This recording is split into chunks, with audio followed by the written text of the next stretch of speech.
Bom dia a todos, bem-vindos a mais um debate Diagrama, este com o tema participação, no dia em que é assinalado em Portugal o primeiro Dia Nacional da Participação. Gostaria também de dar as boas-vindas aos elementos do nosso painel que estão connosco hoje: Fátima Madureira, Presidente da Agência para a Modernização Administrativa, Giovanni Alegrete, investigador do Centro de Estudos Sociais da Universidade de Coimbra, e Paulo Francisco, assessor dos assuntos da Juventude e Participação no gabinete de Vice-Presidente da Câmara Municipal de Loures. Bem-vindos, muito obrigada pela vossa presença.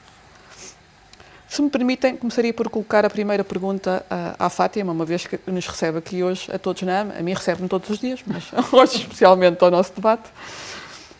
E gostaria de também deixar uma nota que podem todos intervir, claro, a qualquer momento, não são entrevistas, mas então focaria-me aqui primeiro no âmbito de atuação da AMA. Gostaria de lhe perguntar que importância é que tem a participação pública na modernização e simplificação administrativa e nas instituições públicas em geral? Em primeiro lugar, bem-vindos à AMA, nesta forma semi-presencial, que esperemos que agora seja o princípio do fim das nossas constantes presenças online. O fim não será, porque esta aprendizagem também nos permitiu potenciar algumas situações online.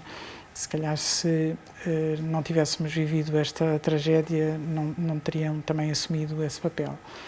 Bem-vindos, obrigada ao Paulo, obrigada ao Giovanni por estarem aqui na nossa casa, onde gostamos muito de receber pessoas e onde gostamos muito de ter eventos e proporcionar debates e conversas com as pessoas todas, e esperemos que seja cada vez mais possível isto acontecer. Até porque estamos a falar de participação, e falar de participação também pressupõe conversar e ouvir as pessoas. A resolução do Conselho de Ministros 135 consagrou que a última quinta-feira do mês de janeiro seria consagrado ao Dia da Participação, e no fundo é isso que estamos aqui a fazer, é inaugurar este Dia da Participação, que passa a ser agora celebrado todos os anos. A participação é, para a AMA, enquanto instituição da administração pública, que o que faz é estabelecer pontes com o resto da administração pública, e, portanto, eu diria que tem importância a dois níveis. Dentro da própria administração pública, nós precisamos que toda a administração pública, de forma constante e sistemática, participe em todos os processos da administração pública, e é dessa participação que nós construímos os nossos projetos, por um lado, e depois, por outro lado, porque nós somos serviço público, e valorizando o serviço público, nós temos que constantemente saber o que é que realmente interessa fazer às pessoas, e o que é que, quando falamos de simplificação, estamos a falar de simplificar a vida às pessoas, e, portanto, precisamos de forma constante saber o que é que as pessoas, o que é que simplifica realmente a vida às pessoas, e para sabermos isso precisamos de uma participação efetiva das pessoas. E é isso que, no fundo, para nós a participação assume essa importância, porque é a forma com que nós aferimos o que é que realmente deve ser o nosso trabalho e quais são os caminhos que devemos tomar. Faria agora uma pergunta ao Giovanni.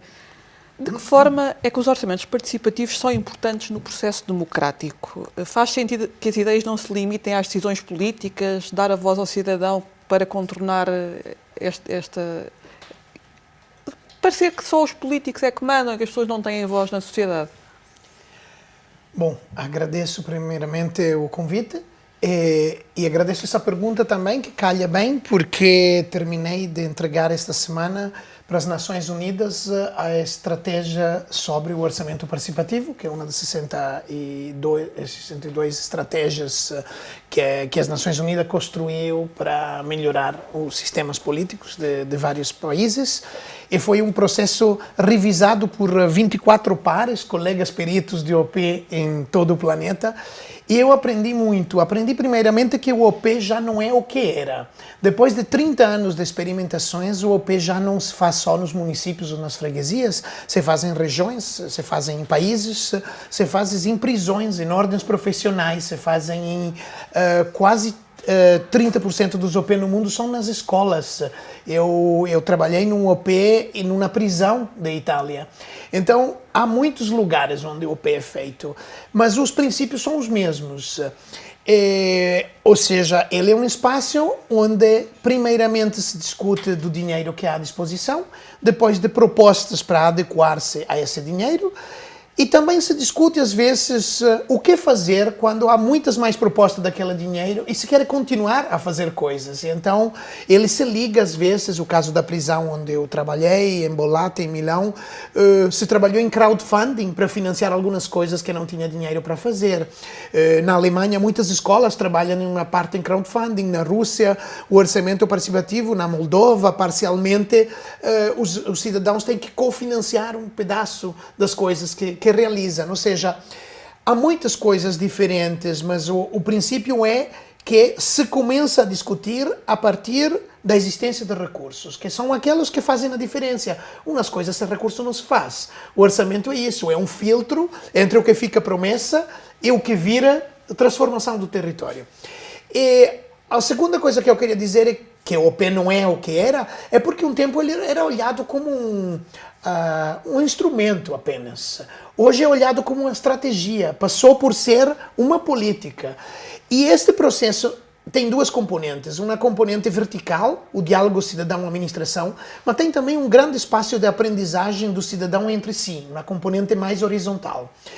E essas duas componentes em conjunto são importantes e fazem com que esse processo não seja só um espaço de aprender fazendo, dos outros, discutindo as coisas do nosso dia a dia, dando números às descrições de políticas, misturando narrações e números, mas também é um espaço onde se aprende a melhorar a máquina pública, porque isto torna-se absolutamente indispensável para que o OP produza os seus resultados. Um OP sem impacto morre, porque ele é cíclico e os cidadãos observam o que é que acontece. Se não há incidência, ninguém vai voltar a perder tempo para discutir coisas que não acontecem. Então, o OP é um processo evolutivo que aprende de si, dos seus erros, mas que para fazer isto é obrigado também a melhorar as ligações com as máquinas públicas, com a burocracia e com o que serve no final para produzir resultados. Muito obrigada, professor. Passava agora ao Paulo, que exerceu funções há algum tempo atrás no Instituto Português da Juventude, onde geriu o Orçamento Participativo Jovem de Portugal. Do seu ponto de vista, num mundo que está em constante mudança e em que parece que estas novas gerações, por vezes temos a ideia que não se ligam muito à política, que não têm um grande envolvimento neste tipo de coisas, porque veem um bocadinho as coisas de uma forma diferente, não têm a mesma maneira de ver as coisas. Os processos participativos podem ir ao encontro da forma de estar dos jovens? Então, muito bom dia. Cumprimentar desde já aqui os meus colegas oradores, a doutora Fátima Madureira, e representante da AMA, o trabalho feito na área da participação tem sido muito relevante, e aqui o professor Giovanni também por toda a investigação, trabalho feito na área académica e também na área prática, de desenvolvimento também de uma série de projetos participativos. Também só dar nota também da importância e de assinalar a importância do dia que estamos hoje a celebrar pela primeira vez, do Dia Nacional da Participação, e também mais uma vez dar os parabéns à AMA por todo o trabalho que tem vindo a ser feito e também das iniciativas previstas para este dia. Diz respeito aos jovens e à participação, de facto é um tema bastante relevante e se calhar ao contrário do que se possa pensar, os jovens participam. A questão, um dos barómetros que nós utilizamos para ver a participação dos cidadãos nos atos de participação são os níveis de abstenção nas eleições. E ao contrário do que se possa pensar, os jovens, a participação dos jovens, a votação, está ao mesmo nível. A média de abstenção é a mesma da população global, vá lá. Por isso, os jovens não participam menos do que nós podemos pensar. Mas há um trabalho por fazer, de facto. de criar aqui essa importância, de criar mecanismos que possam trazer os jovens para estes processos participativos, nomeadamente através da cadeira de cidadania, com a introdução de conceitos de participação, projetos inclusive que a EMA está a desenvolver, nomeadamente o projeto Agora Falo Eu, que são muito importantes para a introdução desses conceitos. E não só na área do IPDJ que eu trabalhei, nomeadamente na parte do voluntariado jovem e da parte do associativismo, também são instrumentos relevantes para trazer os jovens, para criar consciência, massa crítica da juventude para se envolver em processos participativos. E não só também a nível nacional, mas a nível internacional também, as resoluções do Conselho da Europa, da União Europeia, com o desenvolvimento dos 9 Youth Goals, também da presidência portuguesa da União Europeia, o trio de presidências com a Alemanha, Portugal e Eslovénia, em que o tema principal para a área da juventude era o Rights-Based Approach, os direitos consagrados pela juventude. Mas, de facto, respondendo à pergunta, os jovens participam, é necessário reforçar mecanismos, nomeadamente prepará-los via voluntariado, criar aqui formas também que o associativismo jovem seja mais forte. Mas há um caminho por fazer e assinalando estes dias como o Dia Nacional da Participação e a relevância destes processos é de facto muito importante. Se calhar fazendo uma comunicação um bocadinho mais direcionada para os próprios jovens também, não é? Sem dúvidas. A questão da comunicação, vivemos num contexto diferente, não é? A questão da pandemia. De facto, aqui a comunicação é um fator fundamental também para trazer os jovens para estes processos. Formas adequadas, abordagens, mais reais e que possam, de facto, ser aqui relevantes e consigam trazer os jovens, sem dúvidas. É um processo muito importante. Regressando novamente à Fátima, a AMA tem desenvolvido vários projetos na área da participação. Qual é, neste momento, o papel da agência nesta área? Só na sequência do raciocínio que o Paulo estava a fazer, talvez nós tenhamos a ideia de que os jovens participam menos porque tenhamos provavelmente expectativas mais altas em relação aos jovens e depois ficamos desiludidos porque eles não têm, como o Paulo disse, registra-se que afinal têm tanta participação como todos nós. Mas sim, a comunicação acho que é a chave da questão.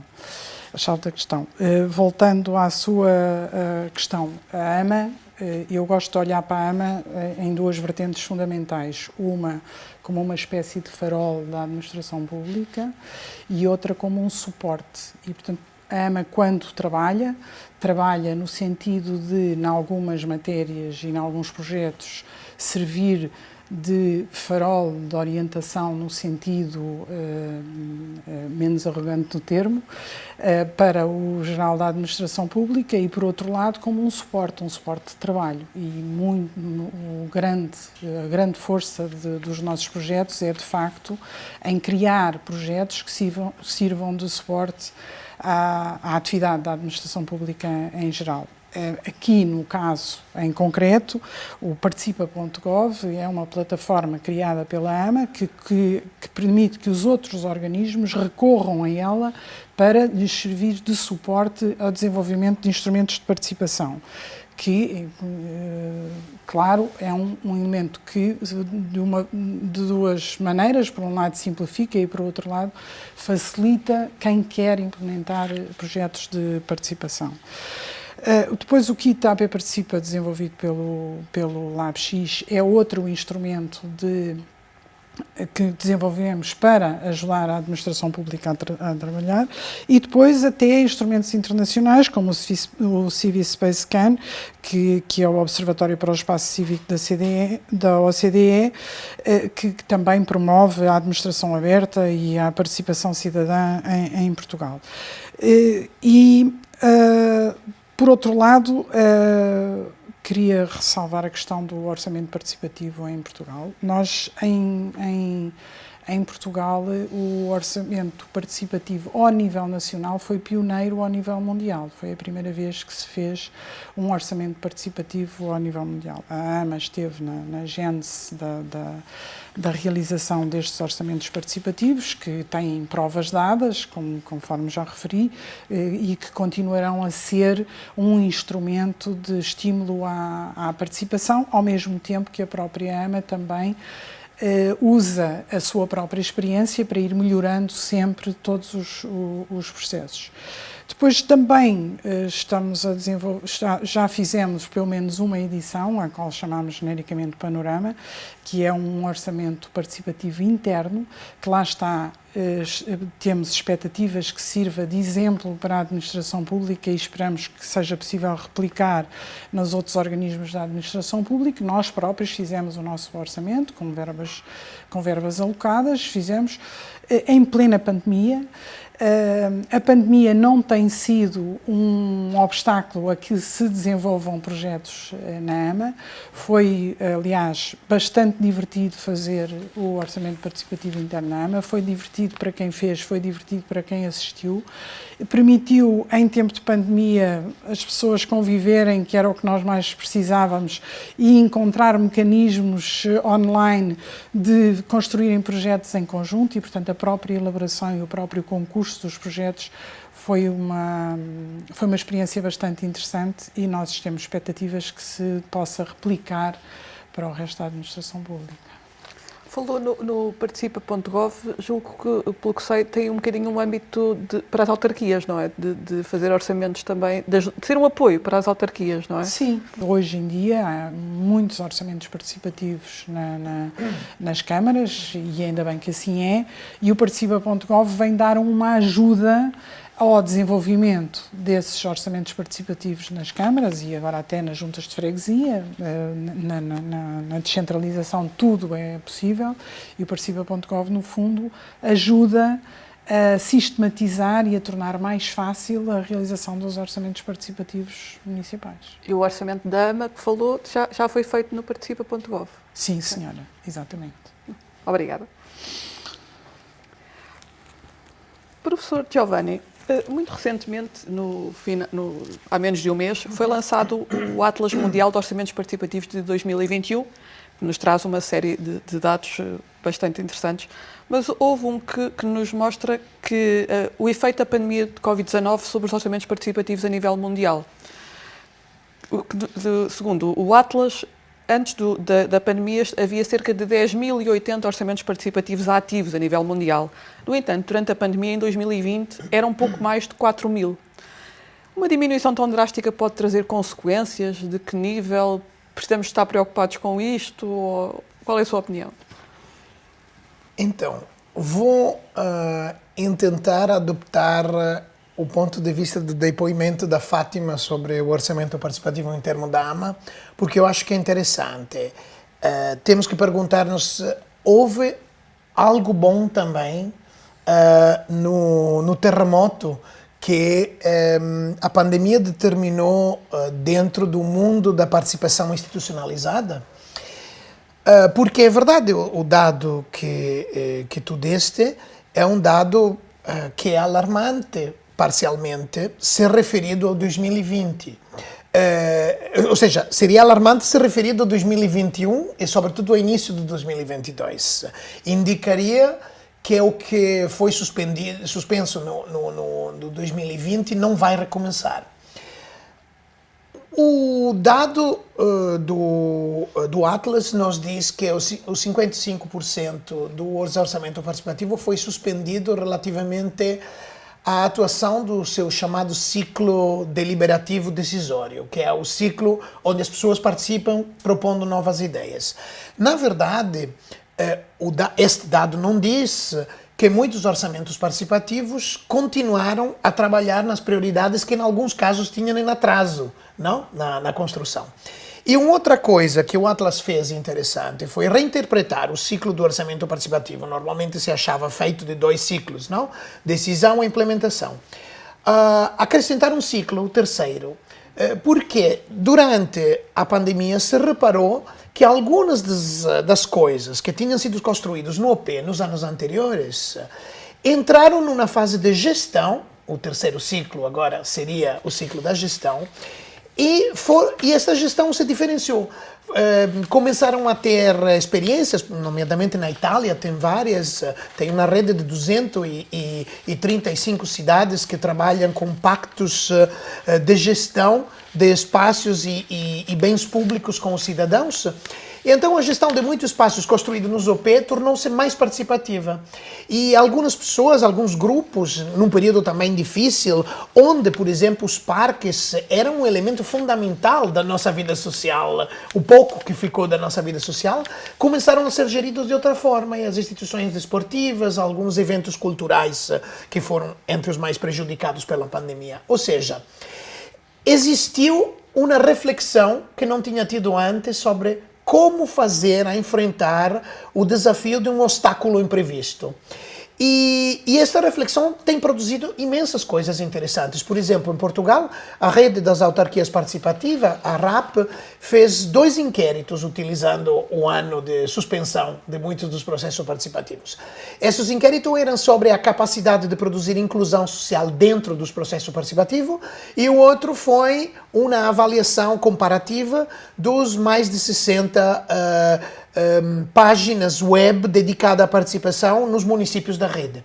E descobriu imensas coisas que não sabia de si. Por exemplo, que os websites são usados como instrumentos, mas não são concebidos como espaços que espelham a diversidade da comunidade. Então, tem o OP que usam imagens de banco de dados da Google, onde são todos suequinhos loiros, e a cidade é cheia de afrodescendentes que vêm das ex-colônias portuguesas. Então, se começaram a dar conta que a linguagem era uma linguagem totalmente masculina. Cidades que tinham uma comissão de paridade de gênero, que nunca tinha trabalhado os textos das páginas de participação.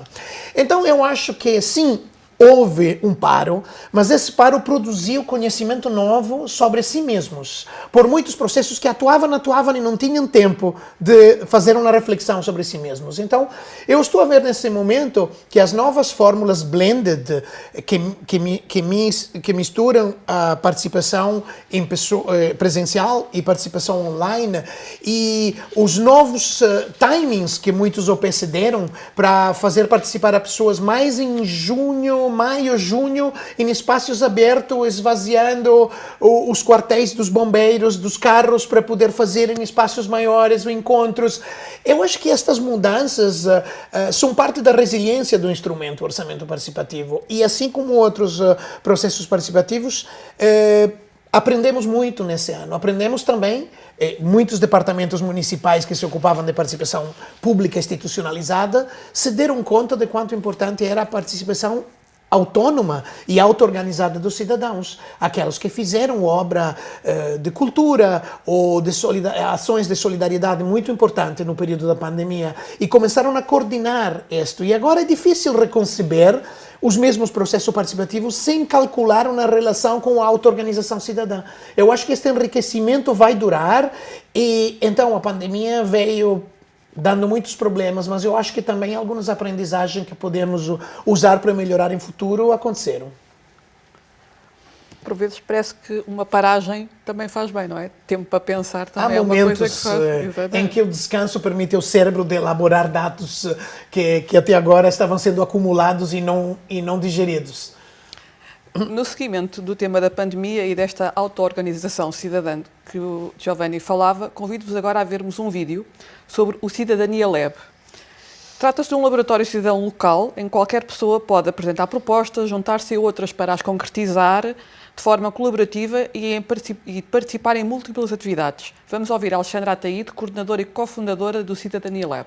No Dia Nacional da Participação, venho representar o coletivo cívico Vizinhos de Aveiro, e nestes quase 2 anos de existência já podemos partilhar algumas histórias e alguns exemplos neste âmbito da participação cidadã. Então, por que a participação dos cidadãos é tão importante na vida da comunidade e nas decisões políticas? E que formas de participação temos dinamizado? Para responder a estas perguntas, eu vou-vos contar o início dos Vizinhos de Aveiro e dar-vos conta de uma iniciativa implementada recentemente por este coletivo cívico, que se chama Cidadania Lab. Então, como é que nasceram os Vizinhos de Aveiro? Os Vizinhos de Aveiro nasceram no início da pandemia, em Portugal, a 13 de março de 2020. José Carlos Mota criou um grupo no Facebook, que existe atualmente, é o Grupo dos Vizinhos de Aveiro, com mais de 27 mil membros. É um grupo de entreajuda, de apoio entre vizinhos, cidadãos.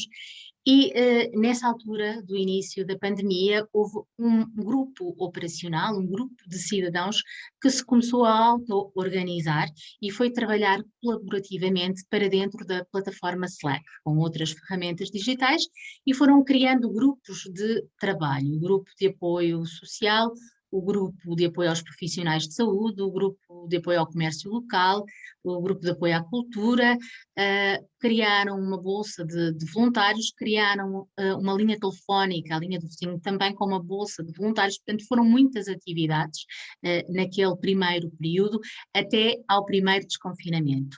Em maio de 2020, a Câmara Municipal de Aveiro lançou o orçamento participativo com ação direta e os Vizinhos de Aveiro submeteram uma proposta. E que proposta foi essa? Foi a proposta de um laboratório cívico municipal, que vem na continuidade do Lab Cívico de Santiago, e é de facto um contexto de aprendizagem coletiva e de experimentação, em que os cidadãos são chamados a participar, a identificarem problemas na sua comunidade, no concelho de Aveiro, neste caso, e a escolherem problemas que querem abordar e a criarem soluções para esses mesmos problemas. Portanto, os mais de 356 cidadãos participantes foram envolvidos neste laboratório e os cidadãos criaram mesmo respostas concretas, protótipos, possíveis soluções para problemas na área do ambiente, da mobilidade, do espaço público, e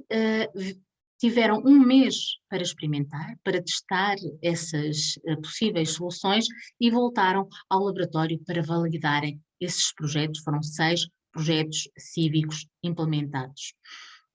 Foi todo um trabalho conjunto com a autarquia, com a cooperativa Aproximar, que resultou de uma forma muito eficaz e que criou laços dos cidadãos e mesmo de proximidade, quer com o território, quer com a autarquia também, mas sobretudo entre os cidadãos e a construírem em conjunto. E é esta construção coletiva, esta participação, esta aprendizagem que resultam destes mecanismos de participação. E é isto que é desejável que aconteça numa democracia, que é um regime político em que a soberania é exercida pelo povo, o poder é exercido pelo povo, pelos cidadãos. E então, como diz Geoff Mulligan, os cidadãos são competentes, quer na interpretação da realidade dos seus problemas, quer mesmo na resolução desses mesmos problemas que afetam as suas vidas. E, portanto, a participação dos cidadãos é essencial na resolução de problemas, na construção de políticas públicas e, de facto, nesta tomada de decisão partilhada. Ficámos assim com um testemunho que nos mostra que realmente que mesmo em pandemia muita coisa continua a ser feita ao nível da participação. Mas continuando dos orçamentos participativos de que falámos há pouco, gostaria de pedir ao Paulo se nos explicava um conceito que eu encontrei na minha pesquisa para este debate, que é o OP descentralizado, que sei que que desenvolveu isto no decorrer do seu trabalho na Câmara Municipal de Lisboa. Isto, de que é que se trata concretamente? Exato. Eu acompanhei durante 4, 5 anos o Orçamento Participativo de Lisboa. Atualmente já não estou a desempenhar funções, mas salvo erro, foi na 6ª, 7ª edição que, entretanto, decidimos fazer algumas alterações. Lisboa teve o mérito e a coragem de ser a primeira capital europeia a implementar um processo de orçamento participativo de caráter deliberativo. E aqui também, como o Giovanni estava a referir, a questão da resiliência, da capacidade de inovar é de facto importante. E foi essa situação que, entretanto, na sétima edição, identificámos como necessidade de fazer algumas alterações para transformar o processo mais equitativo, mais equilibrado e dar oportunidade a outras pessoas, outros territórios de poderem participar da mesma forma. Isto porquê? Porque, entretanto, da questão do descentralizar. E é normal, neste tipo de processo, que isso já foi inclusive estudado, de existirem os campeões da participação, ou entidades, pessoas que identificam no orçamento participativo uma forma de poder fazer acontecer, construir, e foi o que nós vimos acontecer em Lisboa. Determinados territórios utilizavam o orçamento participativo e, pronto, de uma forma correta, legítima. O que acontecia é que outros territórios, outras pessoas gostariam de estar nas mesmas condições, ou porque não se conseguiam organizar da mesma forma, ou porque o território até tinha menos pessoas do que outros locais, não conseguiam fazer. E foi na altura que tomámos essa decisão. Também foi feito com um trabalho também de consulta à população, também de benchmark. Identificámos um processo que estava a ser implementado em Paris, de descentralização do orçamento participativo, em que, inclusive, as verbas eram distribuídas pelos arrondissements, pelas freguesias, e identificámos essa distribuição e também o número de votos também necessário para implementar um determinado, para validar e para considerar um determinado projeto vencedor. Foi o que fizemos na altura. Definimos, então, categorias de projetos, um projeto estruturante para a cidade, e dividimos a restante da verba pelas 5 unidades de intervenção territorial, que correspondem às áreas administrativas de Lisboa. Ou seja, demos a oportunidade a cada território, de Lisboa, de poder ter um projeto, pelo menos um projeto implementado. E isso foi importante, porque, entretanto, tivemos comunidades, a zona, por exemplo, a zona ocidental, que é uma zona que tem menos habitantes, que tiveram projetos que nunca tinham tido, e conseguimos envolver aqui mais entidades. Também as juntas de freguesia também se envolveram de uma forma diferente, também nesse processo também de descentralização, também foi trabalhado a questão da própria análise técnica e a implementação dos projetos de orçamento participativo através das juntas de freguesia, o que também, de alguma forma, tentou resolver uma infelizmente, das condições e das realidades dos orçamentos participativos, que é os projetos por implementar, porque há, como referimos nos outros anos, ainda bem, não aconteceu nenhuma pandemia, então havia esta sequência, de orçamentos participativos. Então o processo de implementação, muitas vezes, demorava muito tempo e havia a questão da gestão de expectativas dos cidadãos. Então, entretanto, também trazendo aqui as juntas de freguesia ou outras entidades para ajudarem o município a implementar os processos vencedores, facilitou e acelerou também a implementação, ganhar confiança e os cidadãos também, de uma forma, reverem-se cada vez mais neste projeto. Mas passou por aí, por transformar o processo mais equitativo e chegar a mais pessoas, mais territórios, mais associações. Pronto, passou muito por esse objetivo, exatamente, e conseguido, na minha opinião. Posso acrescentar uma pequena com coisa? Certeza. Que eu acho que quando a Fátima falava da Resolução 130 de 2021, tem uma coisa que me chamou muito a atenção, que responde um pouco ao desafio que o Paulo estava a descrever. Esta gestão município em conjunto com as freguesias e depois, quando tem o orçamento participativo nacional, também a presença de outra entidade a fazer o seu processo. E nas regiões autônomas tem também o orçamento participativo regional. Então, imagina que pode ter uma freguesia nos Açores que tem 4 orçamentos participativos no seu território e até, se for uma escola, 5. Então, o peso desses processos em cima do cidadão é muito grande. E eu acho que uma das coisas interessantes sobre a qual a Resolução 130 abriu é a possibilidade de construir uma geometria variável em termos de governação, uma governação multinível dos processos participativos que permite acordos entre diferentes entidades para tentar juntar e fazer dialogar os seus diferentes níveis de orçamento participativo, assim como a construção depois das obras que os orçamentos participativos produzem. Acho que esta oportunidade é um grande crescimento dos OP, e o que o Paulo estava a contar é um problema que vai vai explodir nos próximos anos. Eu acho muito bom ter pensado algo nessa resolução. Sim, porque de alguma forma há duas preocupações aqui que estão subjacentes àquilo que vocês os dois disseram. Por um lado, a necessidade que temos de estarmos sempre a aferir a quem é que estamos a servir. Isto é, há pessoas que, por natureza, participam sistematicamente nos processos, e há pessoas que, por natureza, fazem exatamente o inverso.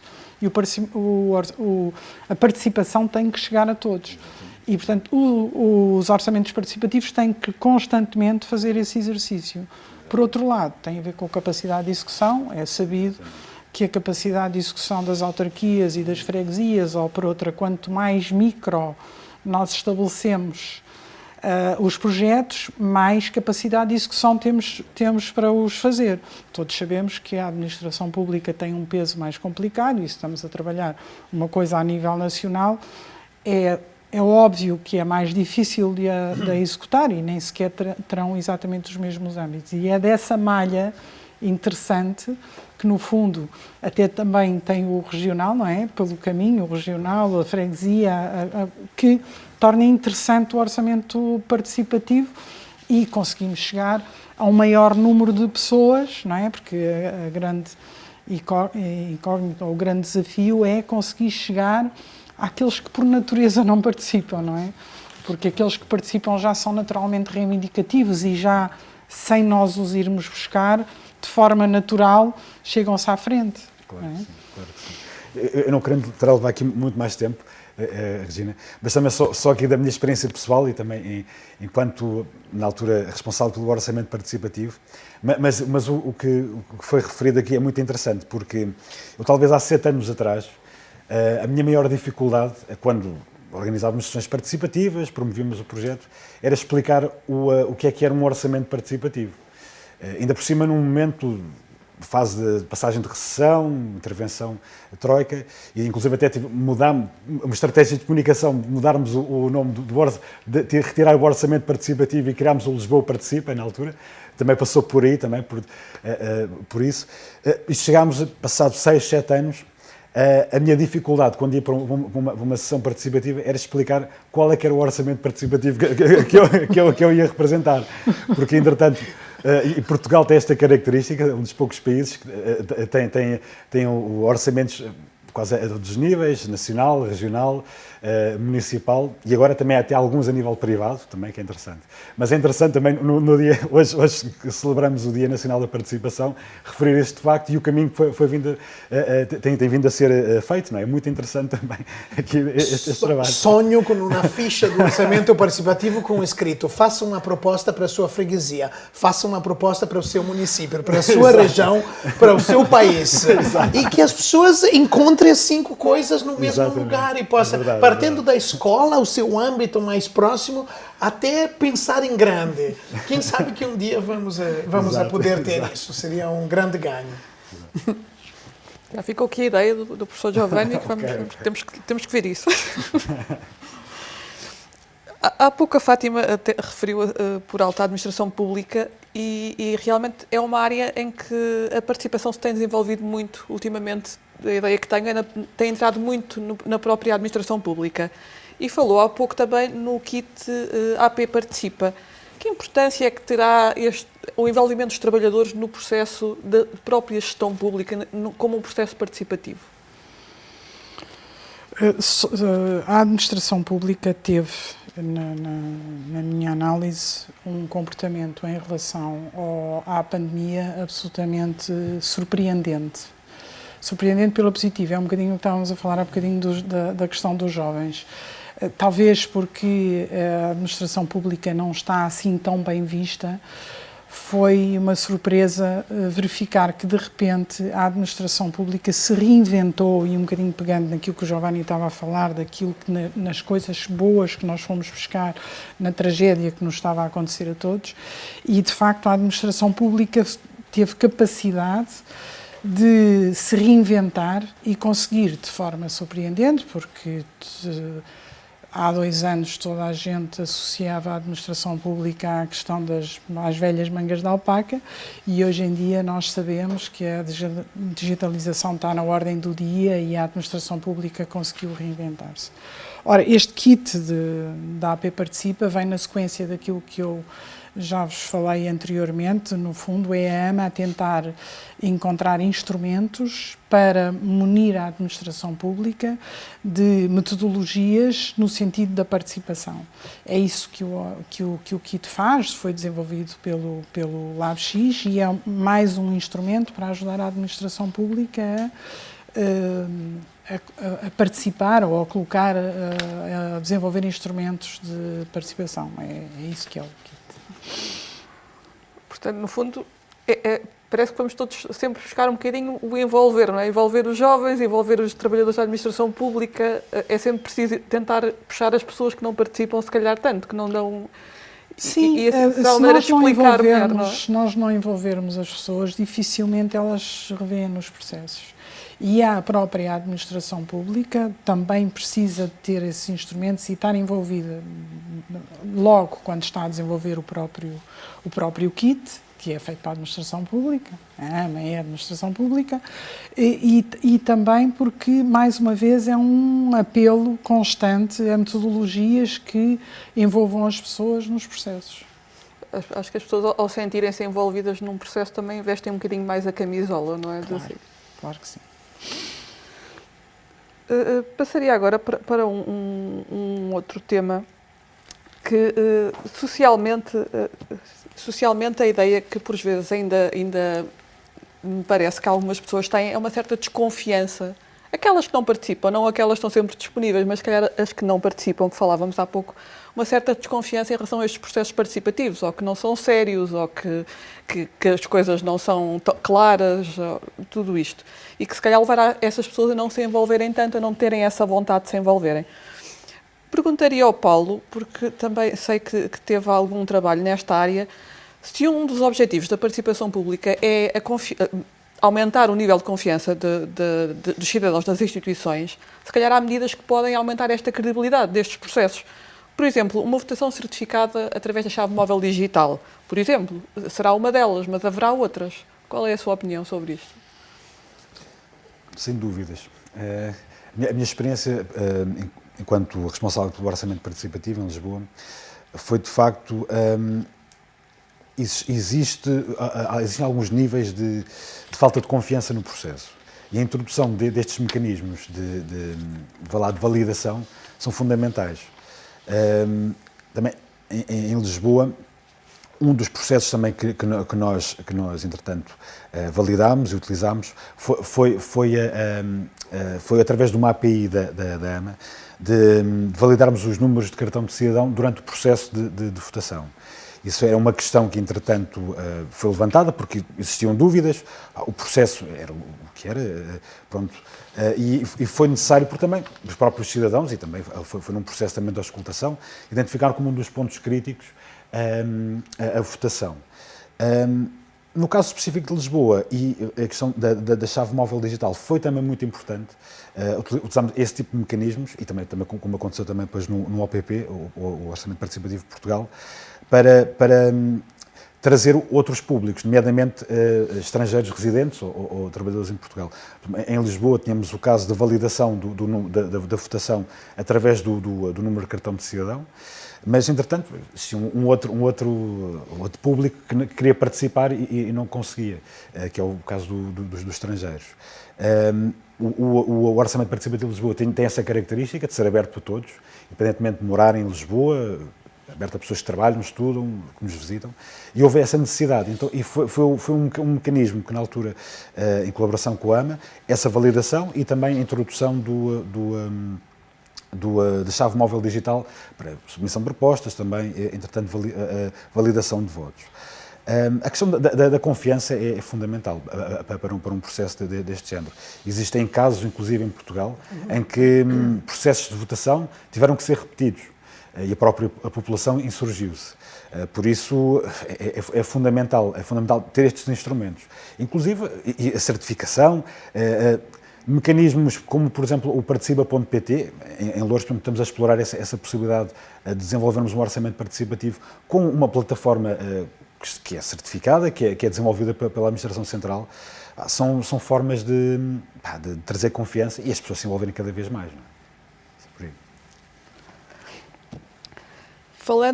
Aproveitar que falámos de credibilidade, há duas experiências pioneiras em Portugal, uma delas já falámos aqui bastante, que foi o Orçamento Participativo de Portugal, que foi o primeiro orçamento a nível nacional, o primeiro orçamento participativo nacional a nível mundial que existiu e foi distinguido com diversos prémios até internacionais, de vários organismos internacionais, e também o Simplex, que são duas marcas que até acabaram por ficar um bocadinho no léxico das pessoas. O Simplex, hoje as pessoas utilizam esta palavra a falar, no seu dia-a-dia, sem ser para o próprio processo.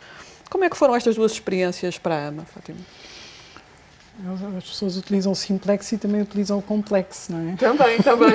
Já há derivações. Estão sempre a falar da mesma coisa. Sim, de facto, hoje em dia as pessoas associam o Simplex e reclamam da falta de simplificação ou evocam o Simplex como aqui ainda não chegou o Simplex quando querem criticar alguma coisa. E é verdade, são 15 anos, já entrou na nossa cultura a questão do Simplex e muito trabalho foi feito pela AMA e pela administração pública em geral.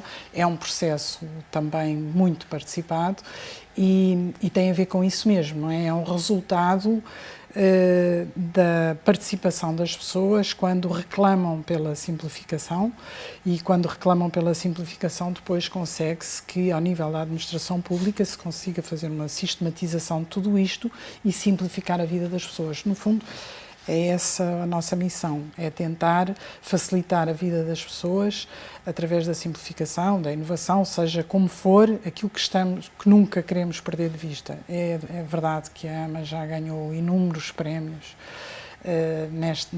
nestas áreas, na área da participação, na área do Simplex.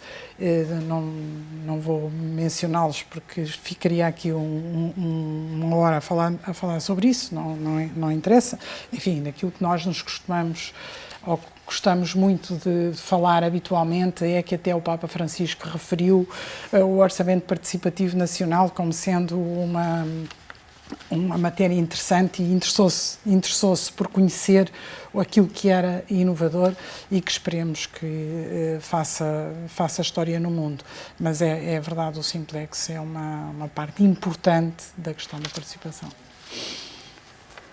Em relação ao OPP, temos mais um testemunho que gostaríamos de partilhar com todos. Trata-se do primeiro projeto vencedor do Orçamento Participativo de Portugal, na sua primeira edição, em 2017.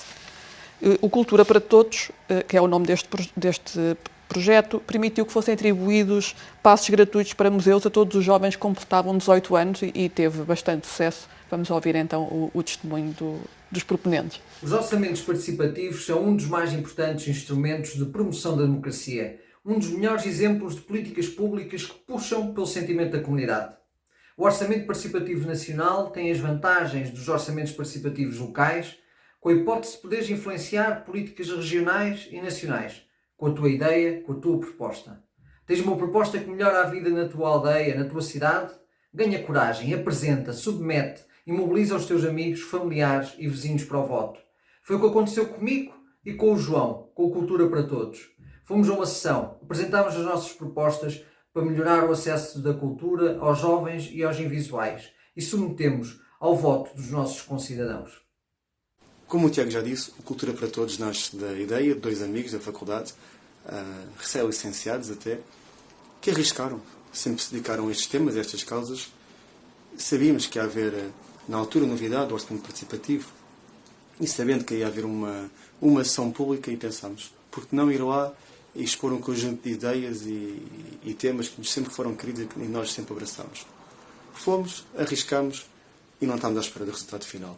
Quando passados longos meses soubemos, porque nos convidaram até para o evento de entrega dos prémios que o nosso projeto tinha ganho, foi um sentimento de orgulho, temos ganho o primeiro orçamento participativo português, sentimento de orgulho por ter sido com o tema da cultura, mas também sabíamos da responsabilidade que foi e que era esse passo que se deu. Acompanhámos a sua execução pelos serviços do Ministério da Cultura, até dizendo desde de brincadeira que a parte fácil foi a nossa, que foi dar as ideias. A parte depois, a tarefa é pegar nestas ideias e transformar até em políticas públicas, mas sabemos que nada disto tinha sido possível sem haver mecanismos de participação direta, participação democrática, em que dê oportunidade a 2 jovens acabados de licenciar com temas que são queridos, pensar por que não propor isto para transformar a nossa sociedade e o nosso país um bocadinho melhor. E foi nesse espírito que abraçamos, e hoje vamos tendo feedback, por exemplo, de irmãos, de amigos nossos, não digo pela primeira vez, mas aproveitaram o facto de fazerem 18 anos e vão gratuitamente a um museu, a um teatro, que se calhar de outra maneira não tinham esse incentivo ou esse pequeno salto que era necessário.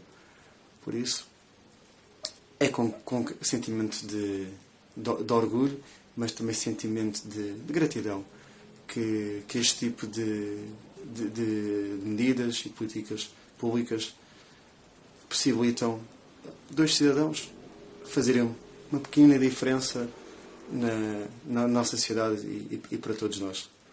Foi claramente um projeto muito interessante e muito diferente deste que ouvimos falar agora. Voltaria agora ao Giovanni e ia-lhe fazer aqui um bocadinho 2 questões numa só. A sua experiência internacional é muito vasta, não é só a nível nacional que tem trabalhado tanto na participação pública. Gostaria de lhe perguntar que boas ideias de participação é que tem visto lá fora e qual é, assim, o projeto participativo que todos os conhecem, que é o mais disruptivo e o mais fora da caixa, que gostaria de partilhar connosco? Bom, em termos de processos, eu não iria indicar um processo, mas uma metodologia, que é, dado que os colegas falaram de vários processos que acontecem com atores específicos, é a questão da construção sistêmica. Hoje em dia, as cidades funcionam melhor nos seus processos participativos quando não seguem uma lógica de silos, de processos que não se falam entre si, que obrigam a inscrever-se 6 vezes. Então, aqui é importante, por um lado, ter processos que visualizem um determinado tipo de público e que adequem sua linguagem para públicos específicos. Do outro lado, precisa não separar estes públicos dos outros e ter um momento de coordenação entre os processos participativos que possa gerar um salto de qualidade nas propostas finais e não repetir as coisas muitas vezes, porque claro que processos por atores diferentes acabam tendo as mesmas coisas faladas, mas essas coisas não são partilhadas entre os processos. Então, a coordenação entre os processos, o que se chama construção de sistemas participativos, é fundamental. Em Portugal, Funchal teve, Lisboa teve, Cascais tem, até Cascais ultimamente abriu uma moeda social, que chama-se Cascais, que é a evolução do City Points, que era uma app com que as pessoas que participavam ou que faziam ações solidárias ganhavam pontos que poderiam reinvestir em outras ações solidárias ou em bens de consumo cultural, por exemplo. Eu acho muito importante essa capacidade de diálogo. Então, para mim, esta é a metodologia, do futuro. E também, quando há um sistema, se pode utilizar o cross-selling, que no marketing é considerado um elemento fundamental. Quando você fala de um processo, está falando também do outro, está convidando o outro. Há municípios pelo mundo fora onde a conta da água tem, no fundo, um memento do orçamento participativo. Há município onde, quando você liga para o balcão único, no final da chamada, o funcionário ou a funcionária diz: se lembra que tem o orçamento participativo, que tem as propostas abertas nesse momento. Ou seja, quando fizemos uma análise com o projeto Empatia em Lisboa, estudamos estudamos todas as pessoas que participaram do novo processo Lisboa Ideia e descobrimos que 40% das pessoas que participaram no primeiro ano do Lisboa Ideia tinham participado por erro, porque tinham chegado no site do sistema e, em vez de entrar no orçamento participativo, entraram nas Lisboa Ideia e continuaram participando. Então, o diálogo também reforça a capacidade do cidadão de mexer e de ir de um processo ao outro. Relativamente ao projeto, eu vou citar um projeto estranho. Não é nada de excepcional, mas é algo novo que nos faz pensar. No pequeno município espanhol de Molino de Segura, no orçamento participativo do ano passado, os cidadãos propuseram de financiar um inquérito para saber por que os cidadãos não participam quando são convidados em processos participativos. É interessante porque, por um lado, eles desvelaram que há riscos que os municípios não se interroguem pelas razões pelas quais os não participantes não participam. E as razões que esse inquérito deu, o inquérito também se expandiu para outras cidades. Valongo participou em Portugal, participou a cidade de Sevilha, participou, acho, Grenoble, na França. Ou seja, outras cidades também deram ideias. O que é interessante é também que os cidadãos sentiram que ali não tinha bastantes outros cidadãos e queriam aprender horizontalmente dos outros e pediram que tivessem técnicas para ter mais gente nos futuros orçamentos participativos. Eu acho que isso é interessante porque nós sempre imaginamos de fazer coisas ou de fazer políticas, mas também um inquérito que ajude a participação a ser mais eficaz é algo que depois avantaja a população como um todo. Então, é um projeto estranho, mas é um projeto que nos diz que a criatividade dos cidadãos pode ir por muitos caminhos, que não são aqueles clássicos de construir uma coisa ou de prestar um serviço. É engraçado como as pessoas participam e depois querem perceber porque é que os outros não o fazem, não é? E as razões que foram vistas são muito interessantes. Algumas têm a ver com a incapacidade de criar uma linguagem inclusiva que os cidadãos aceitem como uma linguagem verdadeiramente dialogante e não como uma linguagem burocrática projetada em cima dele. Outra coisa foi relativamente às figuras que na cidade iam aos processos participativos por parte da administração, que eram funcionários técnicos, faltavam os políticos. As pessoas disseram que quando não tem a percepção que aquele processo é central, que quem está lá do lado da administração são os mais poderosos, que depois escutam o que o cidadão diz, eles não se sentem motivados a ir lá para ver um funcionário. Eles têm muitas maneiras de ver funcionários. Mas isso provavelmente também tem a ver com a execução, isto é, as pessoas só acreditam, só lhes interessa, claro, só se dão ao trabalho de participar em qualquer coisa quando acham que vai acontecer qualquer coisa. Digamos. Se lá vem o funcionário, acham que aquilo não vai acontecer, estão só a fazer ali uma coisa engraçadinha, mas depois não vai haver quem execute, não é? A capacidade de execução dos projetos eu acho que é agora, muito importante. Me vem uma reflexão sobre o que falou do orçamento participativo dos funcionários. Ele é um espaço muito genial, porque é também um espaço de simulação. Os funcionários, que normalmente são considerados instrumentos de realização de um OP, tornam-se cidadãos, pessoas. Nós às vezes esquecemos que os funcionários também são gente, não diríamos.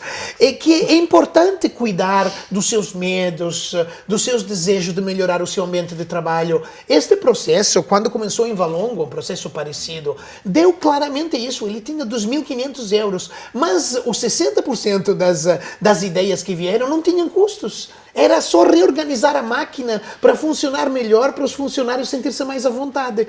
Então esse processo é ao mesmo tempo uma experimentação direta que, uma vez que cai na pele do funcionário, abre os seus olhos sobre o papel que ele ou ela pode depois ter lá fora no diálogo com os cidadãos. Então tem... Sim, às tantas ele próprio também se lembra que é cidadão, não é? Porque às tantas estamos tanto no papel de funcionários que nos esquecemos que também somos cidadãos. O nosso debate já vai longo, porque este tema daria certamente para estarmos aqui muito mais tempo a falar com esta conversa interessante, mas queria só, muito resumidamente, terminar com uma pergunta ao Paulo, que neste momento está no terreno, digamos assim, na Câmara Municipal de Loures, e em termos de projetos participativos, neste momento, se nos podia dizer o que é que está a ser projetado, que ideias é que vêm aí, se nos podia contar alguma coisa assim diferente.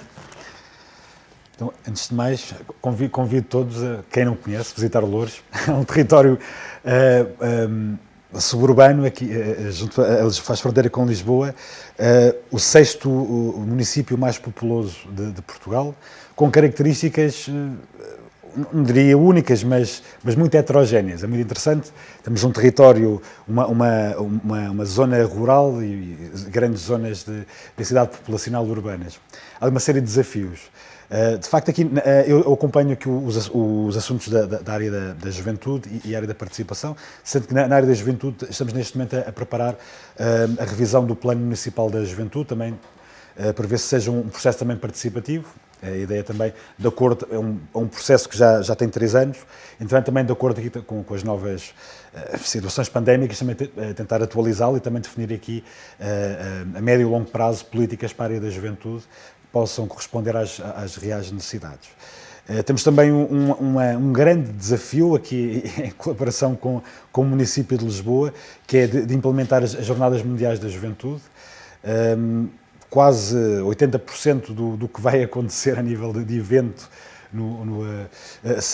será no município de Loures. Há aqui também um grande trabalho, preparação do terreno, também em colaboração também com o município e de Lisboa e o Patriarcado.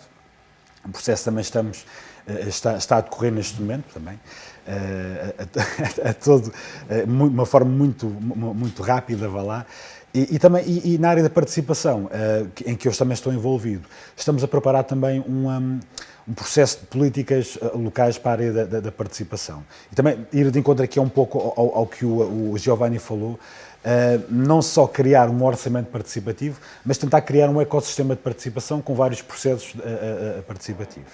Isso começa, falámos no início da juventude, estamos a trabalhar também com a área da educação para implementar processos de gamificação também de criação de consciência cidadã e da área da participação, eventualmente até mesmo em colaboração convosco, que está a ser falado de levar o Agora Falo Eu, por exemplo, às escolas, de criar um orçamento participativo escolar, também com semelhanças ao Orçamento Participativo de Paris também, um orçamento participado, vá lá, mas também com uma característica participativa na seleção dos projetos, de ter uma lista já de projetos pré-definidos, e também queremos também seguir a tendência de alguns municípios, que é de ter um orçamento participativo jovem intergeracional, também aqui a ligar aqui esta parte da coesão social também, era importante, e de ter um orçamento participativo global também, e com essas características de descentralização, também ter um projeto por freguesia também é importante. Mas não só, também, gostaríamos também, e está a ser trabalhado, um orçamento participativo para os funcionários também, de desenvolver, e outras ferramentas de participação na área do urbanismo, por exemplo, transformar as consultas públicas mais apelativas e com um caráter também diferente. Na área também da modernização administrativa, também levar aqui uma experiência também muito interessante que eu acompanhei no município de Lisboa, que é o projeto SER, de sugestões, elogios e reclamações, também levar aqui a participação também para o front office do município. E também trabalhar alguns conceitos muito importantes também relacionados com a área da participação, cidadania, civismo, que é reativar a Bolsa de Voluntariado Local, também com características jovens, também trazer também o voluntariado jovem, criação de ocupações de tempos livres de curta e longa duração, programas específicos para a juventude, e também de reativar, reativar, capacitar o movimento associativo jovem e também o normal, o regular. Loures e todos os outros municípios têm uma oportunidade que é de aproveitar também os fundos promovidos pelo PRR. Também há um trabalho que está a ser feito nesse sentido de captação, também de investimento de fundos, também de criar programas que possam ir de encontro também a estes desafios relacionados com a área da participação e cidadania. Há aqui um trabalho que pretendemos fazer aqui a médio e que pretendemos que tenha efeitos a longo prazo, que possa ter frutos e também seguir esta onda aqui participativa e cidadã. Ficamos então a aguardar, porque há muito trabalho a ser feito e muitos projetos a caminho. Queria então agradecer a todos, muito obrigada pela vossa presença, muito obrigada àqueles que nos acompanharam aqui e também online, e espero que tenham gostado. Acho que foi muito proveitoso e ficaram aqui muitas ideias no ar. Muito obrigada, bom dia. Obrigado.